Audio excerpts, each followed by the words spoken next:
Good morning, students. I am Alok Ranjan Misra, and today we are going to learn third chapter of our computer application book. The name of the chapter is Types of Softwares. So first of all, what is software? In the previous classes, we have told you that set of programs are called softwares.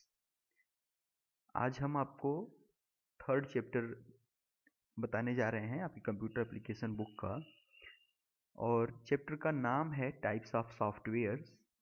इसमें सबसे पहले हम बात करेंगे what is software. सो आप जानते हैं set of programs को ही हम क्या कहते हैं, सॉफ्टवेयर्स कहते हैं। और प्रोग्राम्स किससे मिलके बना होता है, इंस्ट्रक्शंस से। तो सेट ऑफ इंस्ट्रक्शंस को हम प्रोग्राम कहते हैं।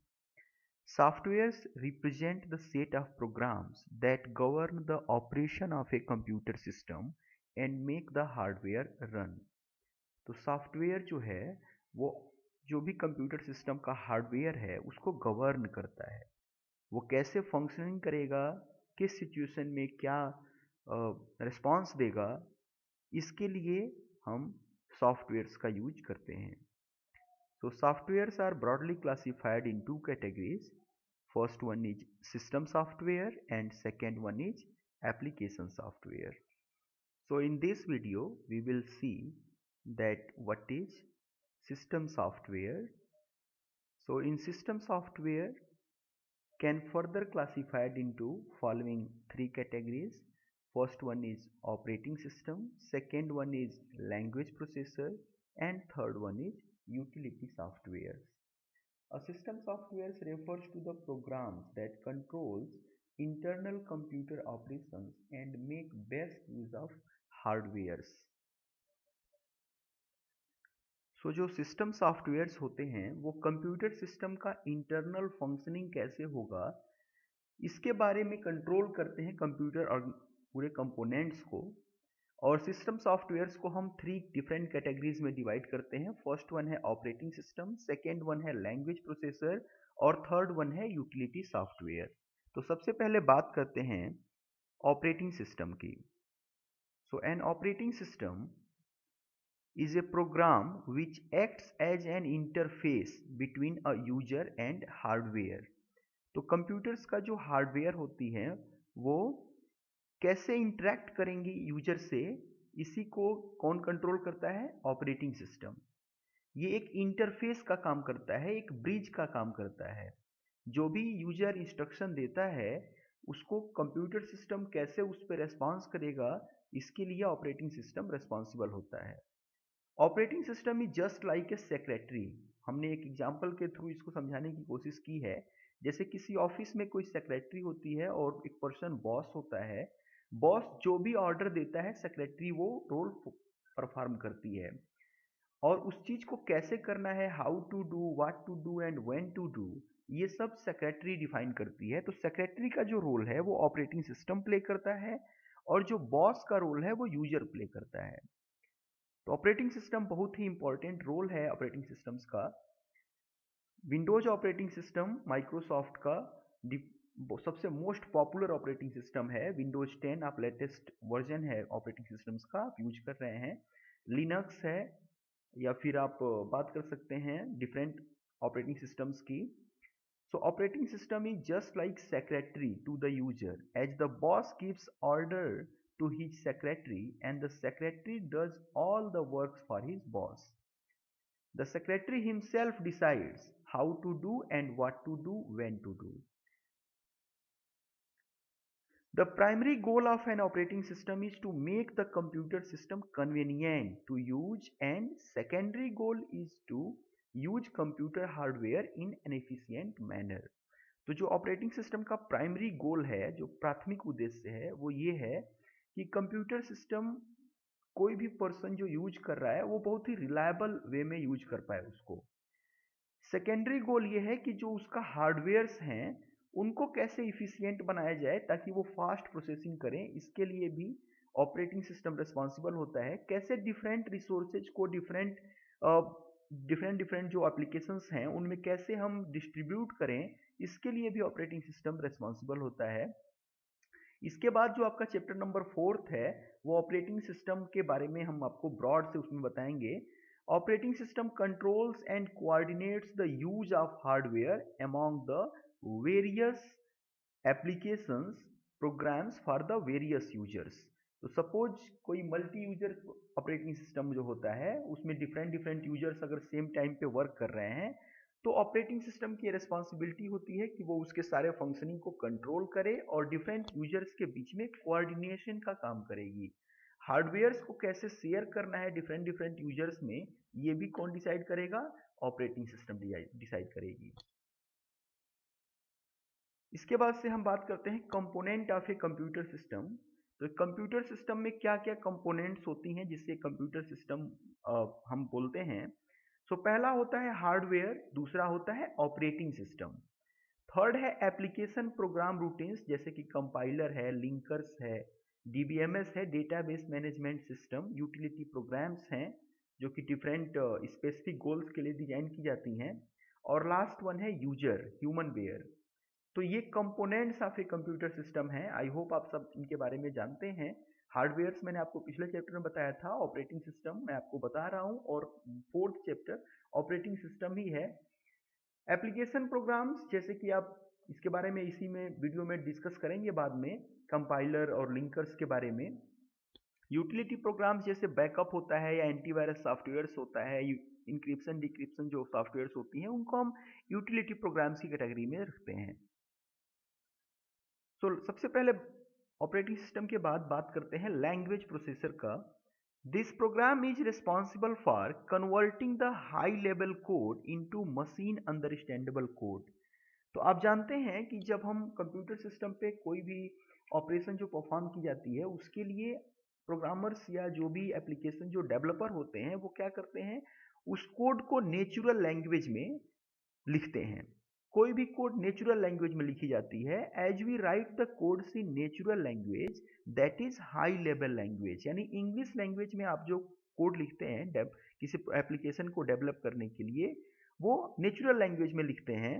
The computer does not understand any language other than its own machine language that is binary language. और आप जानते हैं कि कंप्यूटर सिस्टम केवल बाइनरी लैंग्वेज को समझ सकता है, मशीन लैंग्वेज को ही अंडरस्टैंड कर सकता है। इसीलिए उसको एक ऐसे ट्रांसलेटर की जरूरत होती है जो natural language, high level language को चेंज कर दे, किसमें? मशीन अंडरस्टैंडेबल लैंग्वेज में। और ये जो ट्रांसलेटर का काम है वही कौन करता है? Language processor. So therefore the computer needs a translator who converts this high level language into machine understandable language. Language processor performs this activity. तो लैंग्वेज प्रोसेसर का जो काम है वो यही है कि वो क्या करेगा, जो भी प्रोग्राम या जो भी कोड डेवलप की गई है नेचुरल लैंग्वेज में उसको चेंज कर देगी, किसमें? मशीन अंडरस्टैंडेबल लैंग्वेज में। तो इस चीज को यहाँ पे मैंने दिया है, आप इसको अच्छे से स्टडी करेंगे।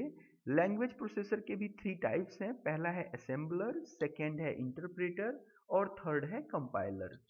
देखते हैं असेंबलर क्या होता है। This language processor converts the program written in assembly language into machine language. तो असेंबली लैंग्वेज है, जैसे और भी सारी लैंग्वेज है, सी है, C++ है, जावा है। तो इस तरह की जो लैंग्वेज हैं उसी तरह से एक लैंग्वेज है असेंबली लैंग्वेज। तो असेंबली लैंग्वेज में जिस ट्रांसलेटर का यूज किया जाता है उसका नाम है असेंबलर। असेंबलर क्या करता है? असेंबली लैंग्वेज को कन्वर्ट कर देता है, किसमें? मशीन लेवल लैंग्वेज में। यही काम है असेंबलर का। इसके बाद से बात करते हैं interpreter. This language processor converts A high level language program into machine language by converting and executing it line by line. ये आपको हमेशा याद रखना है। इंटरप्रेटर क्या करता है? लाइन बाय लाइन जो हमारा कोड है उसको कन्वर्ट करता है मशीन अंडरस्टैंडेबल में, लाइन बाय लाइन, और क्या करता है? उसको एग्जीक्यूट करता है। If there is any error in any line it reports it at the same time and program execution cannot resume until the error is rectified। तो interpreter क्या करता है कि जो भी आपने कोड या जो भी प्रोग्राम्स डेवलप की गई हैं उनको लाइन बाय लाइन वो इंटरप्रेट कन्वर्ट करता है, ट्रांसलेट करता है मशीन अंडरस्टैंडेबल लैंग्वेज में। और अगर किसी भी लाइन में कोई एरर है तो जो प्रोग्राम का एग्जीक्यूशन है वो वहीं पे स्टॉप हो जाएगा और मैसेज शो होगा कि सर इस लाइन में यहाँ पे ये एरर है। जब तक वो एरर सही नहीं किया जाएगा, रेक्टिफाई नहीं किया जाएगा, तब तक प्रोग्राम दोबारा से एग्जीक्यूट नहीं होगा। तो ये काम है इंटरप्रेटर का। इंटरप्रेटर क्या करता है, लाइन बाय लाइन कोड्स को एग्जीक्यूट करता है, उनको कन्वर्ट करता है। ये कहाँ यूज होता है, तो ये जो पॉपुलर जो लैंग्वेज हैं जैसे कि पाइथन है, आप क्लास 11 में इसे पढ़ेंगे, पीएचपी है, पर्ल है, रूबी है एंड जावा स्क्रिप्ट। तो ये जो लैंग्वेज हैं इसका ट्रांसलेटर है इंटरप्रेटर। इसके बाद से बात करते हैं कंपाइलर की। So compiler converts the entire high level language program in one go and reports all the errors of the programs along with the line numbers. जैसे इंटरप्रेटर में मैंने बताया सबसे ज़्यादा फोकस में किस पे कर रहा था कि वो लाइन बाय लाइन एक एक लाइन वो क्या करता है, ट्रांसलेट करता है। कंपाइलर क्या करेगा, पूरे के पूरे कोड को टॉप से बॉटम जितना भी आपने कोड डिजाइन किया हुआ है, whether it is 5000 line, 10,000 line, जितनी भी लाइंस की आपकी प्रोग्राम है उसको एक बार में ही पूरा कंपाइल करेगा वो। और जो भी एरर शो होंगी उनको वो लाइन नंबर्स के साथ कि सर इस लाइन में ये एरर है, इस लाइन में ये एरर है, इस तरह से वो एक बार में ही शो कर देगा। तो interpreter line by line translate करता है और कंपाइलर पूरे प्रोग्राम को एक बार में ही कन्वर्ट कर देता है। तो कंपाइलर्स मोस्टली जिनमें यूज हुए हैं वो हैं सी लैंग्वेज, सी प्लस प्लस, जावा, इनमें यूज हुआ है कंपाइलर्स का। तो आप आई होप लैंग्वेज प्रोसेसर अब आप समझ बता पाएंगे। इसके बाद से बात करते हैं यूटिलिटी सॉफ्टवेयर्स का। Utility softwares are those application programs that assist the computer by performing housekeeping functions like backing of disk or scanning or cleaning viruses. So third type का जो मैंने सिस्टम सॉफ्टवेयर बताया, मैंने आपको बताया फर्स्ट टाइप सिस्टम सॉफ्टवेयर का जो था ऑपरेटिंग सिस्टम, सेकेंड मैंने आपको बताया लैंग्वेज प्रोसेसर, और थर्ड क्या है, यूटिलिटी सॉफ्टवेयर। तो यूटिलिटी सॉफ्टवेयर्स का यूज क्या होता है कि ये हाउस कीपिंग फंक्शंस को परफॉर्म करते हैं। जैसे आपके पूरे इंटायर कंप्यूटर सिस्टम का बैकअप रख सकते हैं वो, आप पे के सिस्टम पे किसी तरह के कोई वायरस का अटैक ना हो, इसके लिए जो स्कैनिंग का प्रोसेस है, जो सिस्टम को क्लीन करने का प्रोसेस है, वो भी यूटिलिटी सॉफ्टवेयर्स परफॉर्म करते हैं। और इंक्रिप्शन या डिक्रिप्शन, कोई भी आपका सेंसिटिव डेटा है वो आप पब्लिक नेटवर्क में शेयर कर रहे हैं तो वो लॉस्ट ना हो, तो इसके लिए इंक्रिप्टेड करने का जो उसको काम है, साइफर टेक्स्ट में बदलने का जो काम है, वो भी कौन करता है, यूटिलिटी सॉफ्टवेयर्स करते हैं। कुछ इंपॉर्टेंट यूटिलिटी सॉफ्टवेयर्स यहाँ पे दिए हुए हैं। फर्स्ट है disk folder file management software. Second है एंटीवायरस सॉफ्टवेयर जिसे हम वायरस स्कैनर या क्लीनर भी बोलते हैं। थर्ड है इंक्रिप्शन डिक्रिप्शन सॉफ्टवेयर्स। तो देखते हैं सबसे पहले फाइल मैनेजमेंट सॉफ्टवेयर क्या होता है। This utility software is a program to organise and keep track of files and is better known as file management software और simply file manager. So file manager का काम क्या है कि डिफरेंट फाइल्स को किस तरह से ऑर्गेनाइज किया जाए, किस तरह से उसका बैकअप रखा जाए, ताकि जब उस एक्सेस करना चाहे यूजर उसको तो मिनिमम टाइम में उस फाइल को एक्सेस कर सके। इसके एग्जाम्पल है Windows explorer, it is the default file manager available in MS Windows. Microsoft Windows में जो डिफॉल्ट फाइल मैनेजर आता है उसे हम विंडोज एक्सप्लोरर कहते हैं। कुछ सम अदर पॉपुलर जो फाइल फोल्डर हैं फाइल मैनेजमेंट सॉफ्टवेयर्स, उनका नाम है free commander, explorer plus plus, pathfinder, directory ops etcetera. तो ये आपसे नाम पूछे जा सकते हैं एग्जाम्स में कि क्या होता है फाइल मैनेजमेंट सॉफ्टवेयर्स और इसके एग्जाम्पल्स क्या क्या हैं। तो आप ये एटलीस्ट 2-3 नेम्स आपको पता होना चाहिए। इसके बाद से बात करते हैं एंटीवायरस सॉफ्टवेयर्स का। तो सबसे पहले तो जानना जरूरी है कि एंटीवायरस सॉफ्टवेयर्स की जरूरत पड़ती क्यों है। तो आपको पता है कंप्यूटर सिस्टम में जो कंप्यूटर नेटवर्क है उस पर वायरस का भी अटैक होता है। और वायरस क्या होता है, a virus is not only a computer virus is a computer program that can inject other computer program by modifying them in such a way as include programs or copy itself a virus not only copy itself but also makes the computer system behave abnormally. तो कोई भी जो computer का virus है वो भी एक तरह का प्रोग्राम ही है। उस प्रोग्राम को क्या डिजाइन किया गया है ताकि वो जिस भी पर्सन के कंप्यूटर सिस्टम में इंस्टॉल होगा या फिर जिस पे भी वो ऑटोमेटिकली जब हम वायर नेटवर्क में काम करते हैं या किसी तरह का कोई यूएसबी एक्सटर्नल यूज करते हैं तो वायरस क्या होते हैं हमारे सिस्टम में ऑटोमेटिकली इंस्टॉल हो जाते हैं। और उस पे क्या होता है जब भी हम उसको क्लिक करते हैं तो वो डिफरेंट डिफरेंट अपनी ही कॉपी से क्या करेगा पूरे जो हमारा स्पेस है उसको ऑक्यूपाई कर लेगा या फिर जो भी हमारा फाइल्स है उसको क्या करेगा वो चेंज कर देगा जिसको हम रीड नहीं कर पाएंगे या फिर हम उसको ओपन नहीं कर पाएंगे। तो इसके लिए जरूरी है एक एंटीवायरस सॉफ्टवेयर जो कि वायरस के अटैक को रोक सके। तो an antivirus software scans the whole disk your disk for viruses and remove them if any virus is found. तो एंटीवायरस सॉफ्टवेयर बहुत ज़्यादा ज़रूरी है जब आप काम कर रहे हो इंटरनेट पे जहाँ पे आप नेटवर्क में जुड़े हुए हैं मिलियंस ऑफ कंप्यूटर्स के साथ। वहाँ पे कुछ बैड पर्सन्स भी हैं जो आपके डेटा को लॉस्ट चुराना चाहते हैं। तो वहाँ पे आप एंटीवायरस सॉफ्टवेयर बिल्कुल यूज करें। किसी भी अननोन या अनऑथेंटिक पर्सन को एक्सेस न दें, किसी भी मेल को रिसीव न करें। ये डिफरेंट डिफरेंट सिक्योरिटी मेजर्स हैं जिनको ध्यान में रख के आप वायरस का अटैक होने से बचा सकते हैं अपने सिस्टम को। जो पॉपुलर एंटीवायरस सॉफ्टवेयर्स हैं मार्केट में जैसे कि नॉर्दर्न एंटीवायरस है, मैकेफी एंटीवायरस है, क्विक हिल है, गार्जियन है। डिफरेंट एंटीवायरस सॉफ्टवेयर्स मार्केट में अवेलेबल हैं लाइसेंस वर्जन के साथ या फिर फ्रीली भी अवेलेबल हैं। तो आप उनको डाउनलोड इंस्टॉल कर सकते हैं ताकि आपके सिस्टम पे वायरस का अटैक न हो। एंटीवायरस सॉफ्टवेयर्स भी जो हैं वो यूटिलिटी सॉफ्टवेयर्स के ही एग्जाम्पल्स होते हैं। इसके बाद से बात करते हैं लास्ट वन जो है इंक्रिप्शन या डिक्रिप्शन सॉफ्टवेयर्स का। सो इंक्रिप्शन या डिक्रिप्शन सॉफ्टवेयर की ज़रूरत हमें कब पड़ती है जब हमें कोई भी सपोज हम अपने सेंसिटिव डेटा को ट्रांसफ़र कर रहे हैं नेटवर्क में। तो हम चाहते हैं कि वो जो हमारा डेटा है वो सिक्योर मैनर में रिसीव्ड हो। तो इसके लिए हम क्या करते हैं अपने ओरिजिनल जो डेटा है उसको चेंज कर देते हैं दूसरे फॉर्म में। और उसी फॉर्म को हम चेंज करने के लिए जिस सॉफ्टवेयर का यूज करते हैं उसको हम इंक्रिप्शन या डिक्रिप्शन सॉफ्टवेयर बोलते हैं। Encryption refers to the conversion of electronic data into an other form. Encrypted form are called ciphertext. तो साइफर टेक्स्ट कई बार क्वेश्चन पूछा गया है कि व्हाट इज साइफर टेक्स्ट।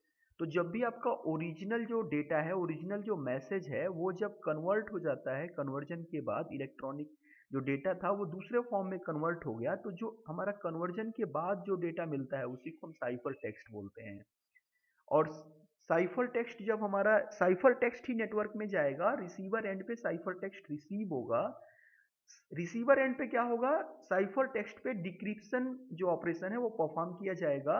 और जिस भी की का यूज करके उसको साइफर टेक्स्ट में कन्वर्ट किया गया है अब उसके बाद से डिक्रिप्शन भी हम उसी की का यूज करके करेंगे ताकि हमें ओरिजिनल मैसेज रिसीवर एंड पे रिसीव हो जाए। So decryption is opposite of encryption, that is converting ciphertext to original form using correct key. कुछ पॉपुलर यहाँ पे मैंने इंक्रिप्शन या डिक्रिप्शन सॉफ्टवेयर्स का लिस्ट यहाँ पे दिया हुआ है जैसे LastPass, BitLocker. BitLocker वैसे बहुत ज़्यादा पॉपुलर है लोग यूज करते हैं इसको। VeraCrypt, 7zip, Symantec, endpoint encryption etcetera.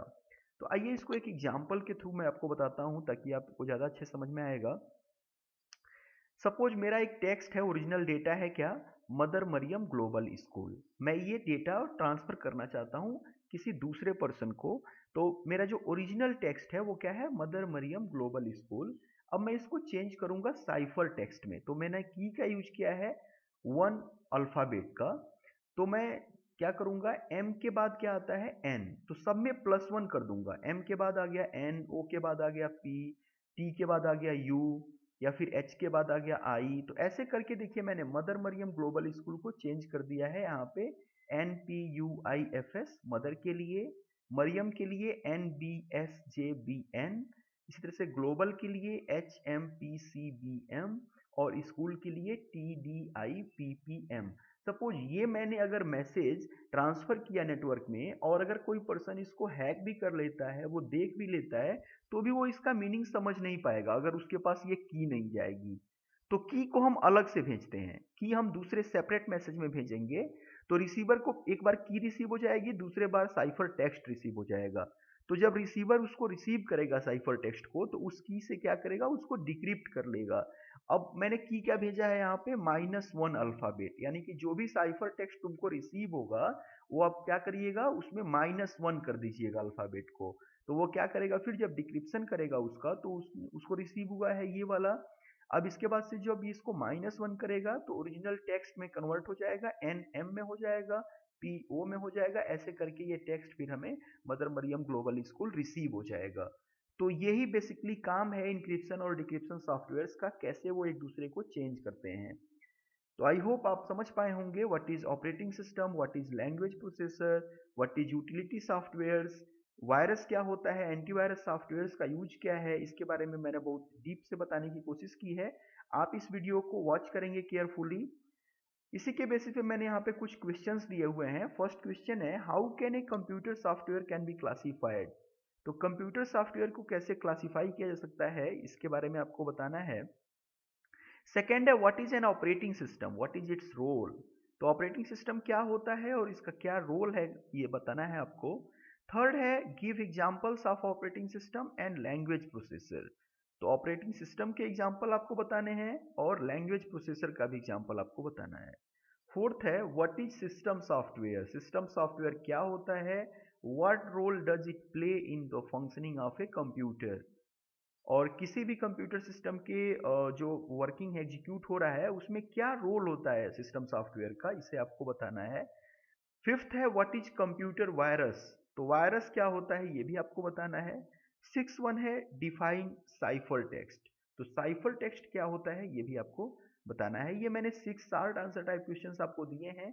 आप इस वीडियो को वॉच करेंगे केयरफुली तो आप आंसर दे पाएंगे इसका। आप अपने बुक का भी, टेक्स्ट बुक का रेफर कर सकते हैं। इसके बाद से हम बात करते हैं और नेक्स्ट वीडियो में मैं आपको बताऊंगा एप्लीकेशन सॉफ्टवेयर्स के बारे में। इसमें मैंने आपसे डिस्कस किया सिस्टम सॉफ्टवेयर।